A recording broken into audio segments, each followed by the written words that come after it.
Start करते हैं semen analysis, sperm सीमेन test. हम्म। इसके पैरामीटर्स को WHO क्या कहता है? WHO के कुछ क्राइटेरियाज हैं फॉर द सीमन कि volume should be more then 1.5 ml। Volume 1.5 ml से होना चाहिए। दूसरा कि जो स्पर्म कंसंट्रेशन होनी चाहिए 15 मिलियन पर ml से ज़्यादा होनी चाहिए। 15 मिलियन, ठीक है। टोटल स्पर्म कंसंट्रेशन इन पर ejaculate should be more then 39 million पर ml। ठीक है। And then come to the motility of the sperms, 40 or more than 40% sperms should be motile। ठीक है। और उनमें से जो मोटाइल है हमारे स्पर्म से 32 should be progressive motility. They are 3 type of the motility. तो प्रोग्रेसिव मोटिलिटी जो प्रॉपर फॉरवर्ड मूवमेंट हो सके, आगे की तरफ मूव कर रहा है। और फिर मॉर्फोलॉजी के क्राइटेरिया होता है कि at least 4% sperm minimum normal morphology के होने चाहिए, क्योंकि अगर अब नॉर्मल मॉर्फोलॉजी के होंगे तो कोई फायदा ही नहीं होगा, वो एग को फ्यूज ही नहीं कर पाएंगे। फ्यूज नहीं कर पाए। तो मोटा मोटी अगर समराइज करें तो 15 मिलियन पर ml, 1.5 ml का semen, and motility should be more than 40%, morphology 4%। 4% से ज्यादा होना चाहिए। ये मोटा मोटी बड़ा फ्रुक्टोज पॉजिटिव होना चाहिए। फ्रक्टोज पॉजिटिव होना चाहिए।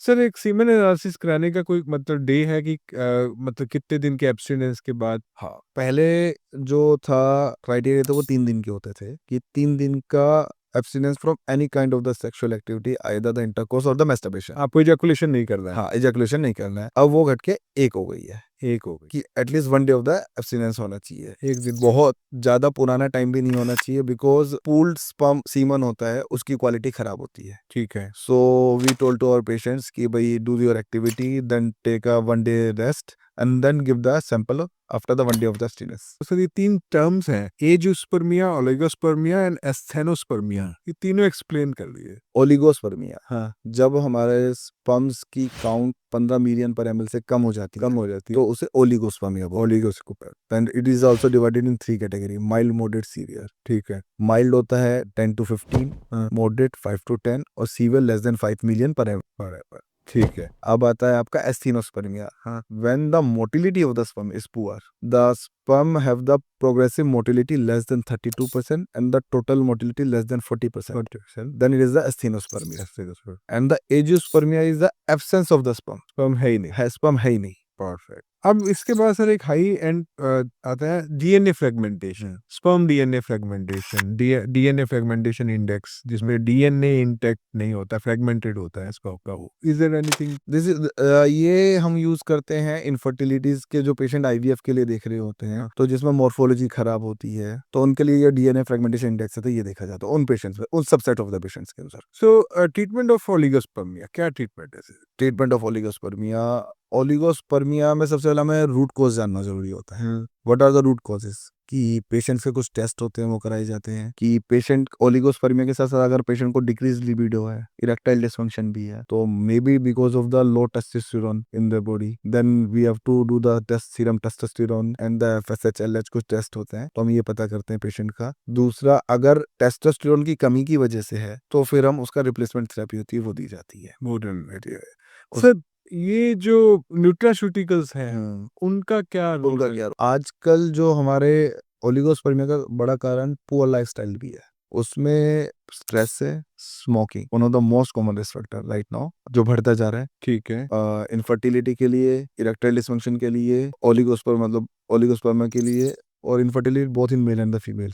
एंड स्टेरॉइड अब्यूज हो रहा है आजकल जो, वो that is also good risk factor, important risk factor for the infertility and the oligospermia. And there are certain medicines that decreases the sperm production from the testis. कुछ patients होते हैं लंबे समय से कुछ ऐसी बीमारी होती है, उनको दवा ले रहे होते हैं, लाइक द डायरेटिक्स होती है आपकी, उनकी वजह से होता है। पैरानोलैक्टोन करके एक मेडिसिन आती है आपकी। वो जो पेशेंट कीमोथेरेपी पे होते हैं, जिनको रेडियोथेरेपी हो रखी होती है, तो उनके अंदर भी स्पर्म प्रोडक्शन कम हो जाता है। तो न्यूट्रास्यूटिकल न्यूट्रास्यूटिकल्स का क्या है कि तो जो स्ट्रेस रिलेटेड है आपका, या जिनमें मोटिलिटी कम है, तो जो न्यूट्रास्यूटिकल सब्सटेंस है उनके अंदर कोएंजाइम क्यू होते हैं। कोएंजाइम क्यू, तो दैट इज एंटीऑक्सीडेंट। ठीक है। दैट इंक्रीजेस द हेल्थ, हो या आप कह सकते हैं लोकल लेवल पे हेल्थ अच्छी रखते हैं स्पर्म की, so that the motility of the sperm will increase at some amount, the production of the sperm also increases. बहुत बड़ा रोल नहीं कह सकते कि एक एजियोस्पर्मिया पेशेंट को अगर मैं कोई ऐसा सब्सटेंस दे रहा हूँ और वो ठीक हो जाएगा, नहीं। इनका रोल होता है कि माइल्ड ओलिगोस्पर्मिया वाले पेशेंट में इनका ज्यादा तो रोल होता है। कोएंजाइम क्यू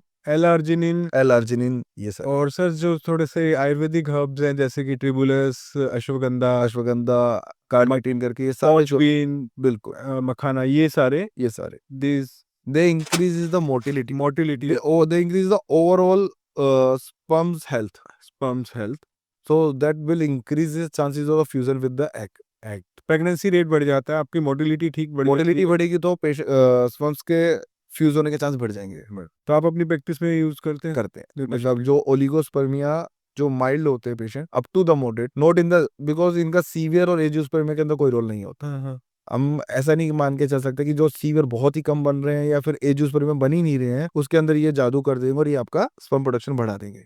ठीक है। तो अगर मान लो किसी को एकदम बहुत ही स्पर्म स्फीयर ओलिगोस्पर्मिया है, लेस देन 5 मिलियन है, तो उसमें आप कुछ टैसा वैसा करके स्पर्म निकाल के आईवीएफ तो करवा ही सकते हैं ना। तो वो करवा सकते हैं उसके अंदर ये कुछ टेस्ट कराया जाता है कि either because of the testis failure, हाँ because there is a axis की जो दिमाग से हमारे हाइपोथैलेमस पिट्यूटरी और गोनेडल एक्सेस बोला जाता है, हाँ हाँ हाँ तो हमारे दिमाग से कुछ हार्मोन्स निकलते हैं जो कि टेस्टिस से पे आके एक्ट करते हैं और स्पर्म्स का प्रोडक्शन को बढ़ाते हैं। हाँ तो अगर प्राइमरी टेस्टिकुलर फेलियर है कि मींस ऊपर के हार्मोन तो नॉर्मल लेवल पे है, एफएसएच एलएच नॉर्मल लेवल पे है, बट स्टिल टेस्टोस्टेरोन लो है, तो हम ये मान के चलते हैं टेस्टिस का फेलियर है। ठीक है। तो उसके अंदर हम जो आईवीएफ, इक्सी और आईयू मतलब जो हम जो हाँ ये सब यूज करते हैं हमारे असिस्टेड रिप्रोडक्टिव टेक्नोलॉजी उनको यूज करते हैं हम लोग। तो उसमें पॉसिबल है ना। पॉसिबल है कि उसके अंदर हम टीसा करते हैं जो हेल्दी स्पर्म्स होता है, जो मोटाइल स्पर्म है, हेल्दी स्पर्म है, जो एम्ब्रियोलॉजिस्ट वहाँ पे वो देखता है उनको, उसको निकाल के फिर वो फ्यूज करवाता है। यूज करवा देता है।